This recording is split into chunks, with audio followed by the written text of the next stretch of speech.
How did you develop your finishes? Um,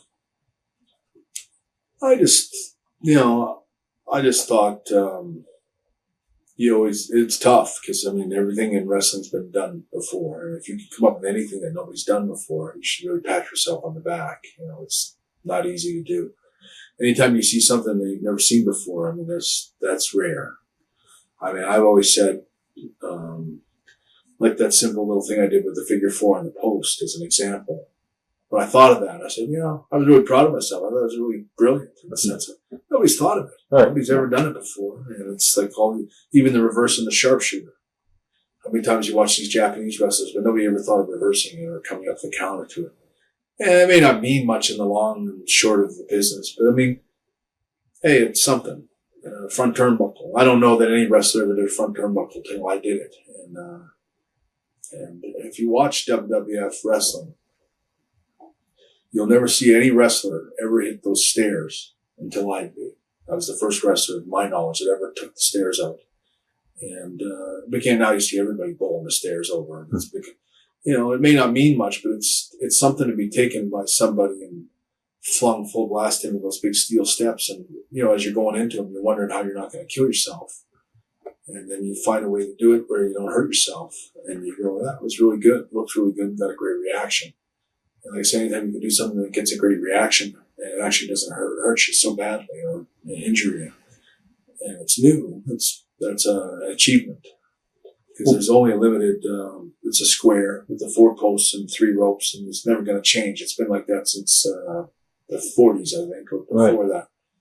But so you're limited with the props and the stage that you have. And a good wrestler really shouldn't have any props. Like you shouldn't have to use a gimmick all the time. You shouldn't have to use your manager. You shouldn't have to use a chair. You shouldn't have to, you should be able to use just your body if you can. And, sometimes you can resort to those things, but a good wrestler will be able to do those things without props. And that takes a lot of smarts to be able to be original and unique in how you do that. Early on in your career, like when you left Calgary, where would you say you learned the most psychology? Was it going to Japan or maybe going to Amarillo with the Funks or any of the territories? Where do you think you learned the most leaving Calgary? Well, Japan, they don't have much psychology. I mean, that's the thing. That was more in ring, probably learned a lot. Or I would say I learned a lot from maybe the Funks. And when I was in Amarillo, I'm sure I learned stuff. I learned a lot probably sitting in a car and listening to guys like Harley Race and the Funks. When I was 17, 18, 19, I had the luxury of the privilege of riding with some of the great names in the business and being sort of like a little fly on the wall and listening to them talk about how they did this and how they did that and how they were working with and they did this down in Florida. But psychology, I don't think it's something that I learned in any specific place, to be honest. I think it's something that was, it was something ingrained into my mind, watching wrestling as a kid and watching it all my life and being able to, I was not smartened up to the business as a kid. No one ever took me aside and said, look, this is what it is. Even when I was, I'm going to say 19 or 20 years old, when I started refereeing, I got smartened up driving up to the town in a van by one of my brothers and a bunch of the wrestlers to basically tell me how to count, tell me how to be a referee. And what I was told was this: when the shoulders are down, count them. And when make sure that your authorities, that people respect your authority in there, no matter who's wrestling. You back somebody up or you count to 3 and he doesn't break. The referee has to be respected in the ring. And so I learned that I just applied a lot of, like if it was real, if this was real and it was a real business and it was a sport and it was, what would I do? Like, what would a real referee do? I remember when I amateur wrestled, which is not the same thing, but I don't know, whatever that referee said was, that was the law. You couldn't get in his face over something or, you had to respect the authority. Did you prefer to have your opponents adapt to your style, or did you have to adapt to theirs? I think both. What it comes down to is the match and the fans and drawing money, especially when it's a matter of survival. Like my dad's territory when business is down, or maybe you luck out somewhere and you got a pretty good crowd out there. And it depends on who you're working with. Sometimes you have to make concessions or make allowance for somebody that's not good. If you're wrestling Isaac Yankem in the SummerSlam and he's green and he's from Lawler's territory, then you got to bend over backwards to accommodate him and try to help him and try to do what you can for him to have a great match. You want everyone to go, that was a great match. And, then again, you might be wrestling somebody that, like Ricky Steamboat or something, and you're going, this guy's so good. It's just so easy, and then, you don't have to worry about that, And a really good wrestler, like I say, will take it upon himself to give and take throughout and make sure that it all comes down to the match, like how to make the match the best for both of you. Explain the kick out and the pin and the timing of all that. And why do you think so many wrestlers today don't go for the pin early in the title match? And what are your thoughts on that? Well, I think it's pretty logical in the sense that, you're a fresher in the beginning. And I don't know that you need to. I mean, every now and then you should go for a pin in the beginning just to establish that you're trying to win. But pinfalls, I find one of the things I don't like about the wrestling today is everybody's doing the 1-2 kick out, 1-2 and kicking out. If I was in control of wrestling right now, if I was actually had this conversation with Vince McMahon not so long ago.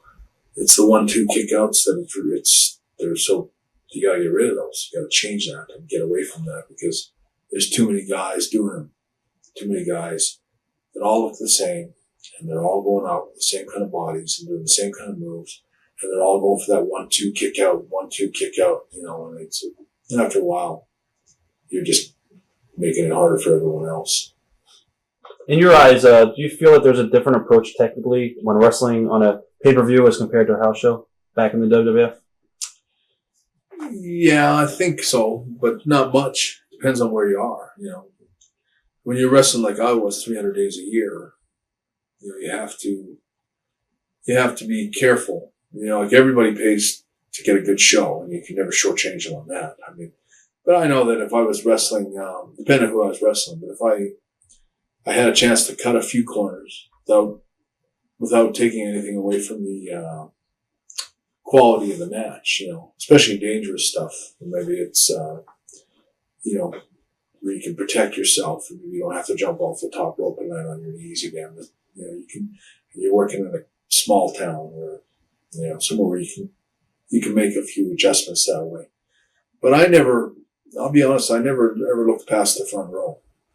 I never, if there was 90,000 people out there, I wanted more to have, the bigger the crowd, the more important it was to have a great match. But, some of the best matches I had were easily in front of smaller crowds.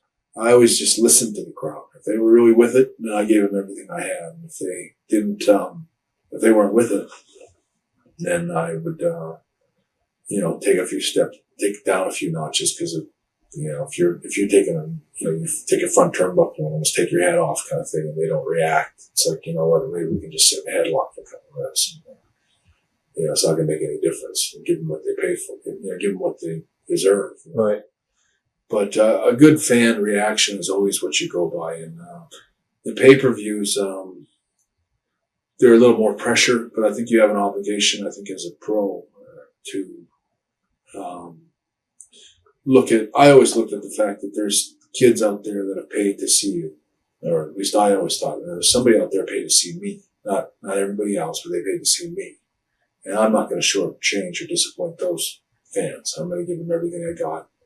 And I want them to go home tonight and go, I'm going to see him the next time he comes in town because I loved what he did tonight. And, it was easier for me to give the whole 9 yards all the time. I can remember when I was wrestling Mr. Perfect, as an example. We would always do this 20-minute match that was, and we would just had such great matches. And then sometimes it was, we had a chance to, maybe be hungover and stuff and be like, let's take out some of the spots. Like, let's take out a few of them just to make it a little easier for ourselves. And when we tried that, we'd be in the ring. We tell ourselves that before we went in. And once we got in there, it was too hard to remember what to take out. It was just easier just to keep going. And we just did everything, no matter how hungover anybody was. It was just easier to go the full 9 yards. Watch thousands of exclusive shoot interviews right now on TitleMatchNetwork.com.